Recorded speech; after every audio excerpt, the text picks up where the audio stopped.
What's up, everybody? It's Trey Smith, one half of the Blue Bloods College Game Time podcast, and I'm here with another Razor reaction.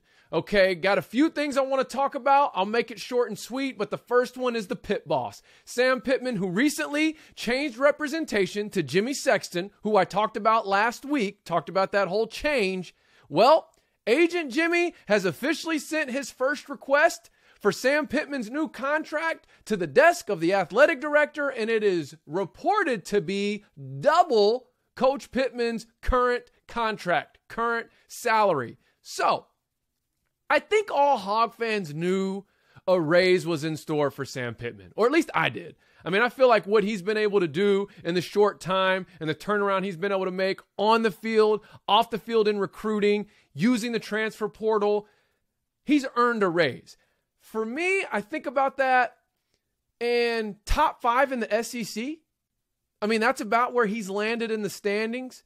If you give him top 5 in the SEC pay, I think that's fair. I think he's earned that. I don't even know what that number is. I just know Jimmy Sexton, and I said this in my last Razor reaction video about this specifically, is that he will try to milk the university for all it's worth. That's what he does. But that's his job. So I'm not even saying that to knock him. I'm not saying that he should have some loyalty to the university as an agent. He's doing his job. That's why I was concerned when Sam Pittman hired him. And so here's my thing. My issue is not Sam Pittman getting a raise or even getting a huge payday. Go for it. Where I'm at is this. And I've mentioned this before. I don't want to back up the Brinks truck after a 9-4 season, or currently 8-4, might be 8-5. I don't think it will be. I think it will finish 9-4.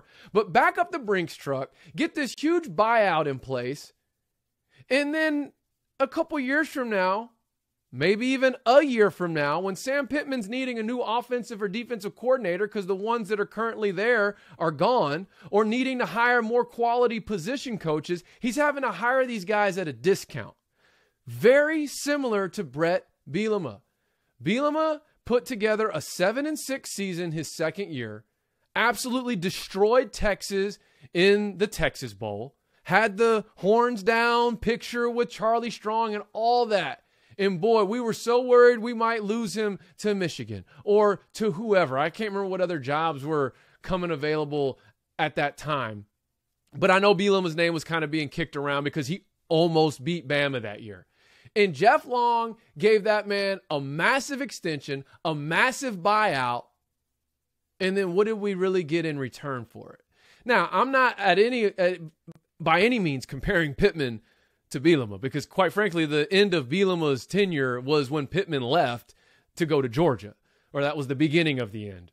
What I'm saying is I don't want Pittman to end up in a situation where he's having to hire offensive and defensive coordinators at a discount, because I think what we've seen is that when Pittman can just be the CEO and the culture guy and the locker room unifier and motivator and guy that gets a buy-in from the entire roster and can allow his coordinators to handle the X's and O's. Not that he doesn't have input. I mean, he sees the game from the offensive line, like the most significant part of the game.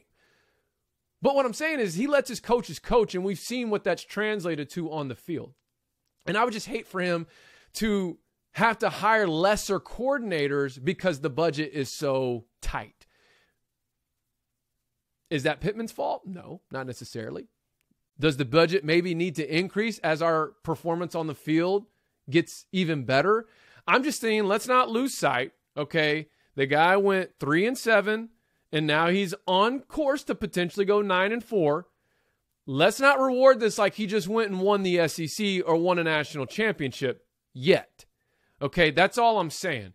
But Jimmy Sexton will try to milk this thing as if Sam Pittman just did that. And the reason why is because Jimmy Sexton is going to try and play this card of, oh, well, y'all should be so thankful for what you just got. Y'all should be so thankful for being ready to win 9 games. Like, Jimmy Sexton is going to act like we're already hitting our ceiling, when that couldn't be further from the truth. But that's his job. He's an agent. So we'll see how this thing plays out. I'm still unsure on it. I still trust Pittman. I still trust that Pittman is the man for this job, and he's going to get the job done. And I trust what he said, which was that this is going to be his last job, and his loyalty to the university hasn't changed. I'll continue to go on record and say, I don't trust Jimmy Sexton.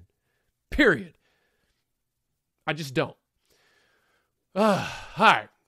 Number 2. Another transfer portal home run.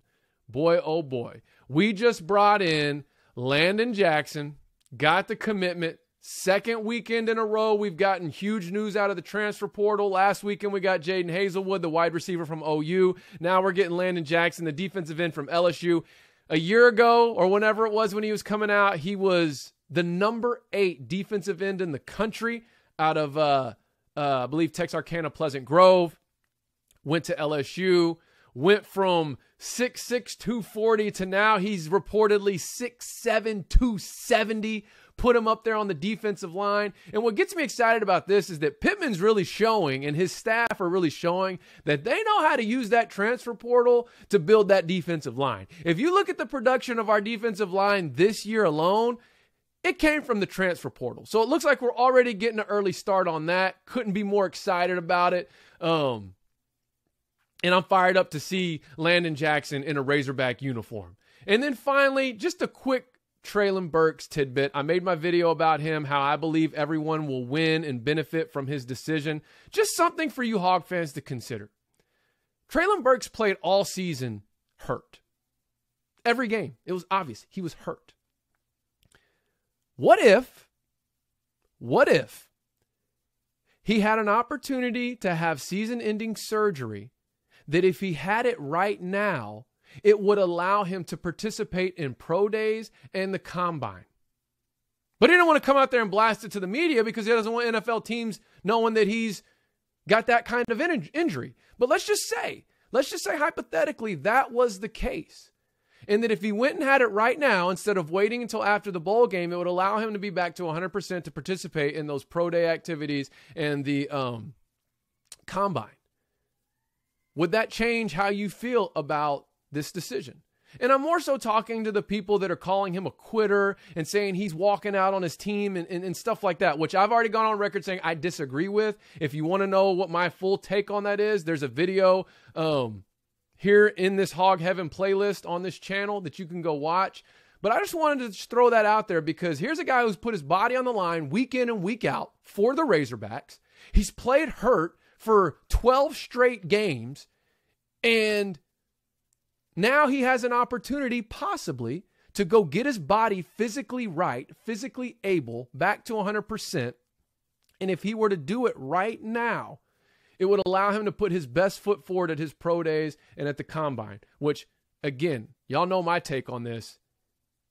Him being a first-round draft pick is better for the Hogs long-term than anything he could do for us in the Outback Bowl. That's just my opinion on it. And I think you could even argue that that's a fact, because him going in the first round significantly benefits the Arkansas Razorbacks, just like it will benefit himself. So just think about that before we start, casting stones at this young man who's done nothing but put his body on the line for the University of Arkansas.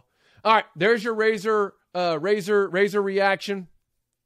We'll see what happens this week. We're getting closer to the bowl game. I can't wait. Stay tuned. I've also got some hoops videos that have been dropping, have one recently talking about the OU game. And you know what I'm going to tell you to do? Before you stop watching, hit subscribe right down there.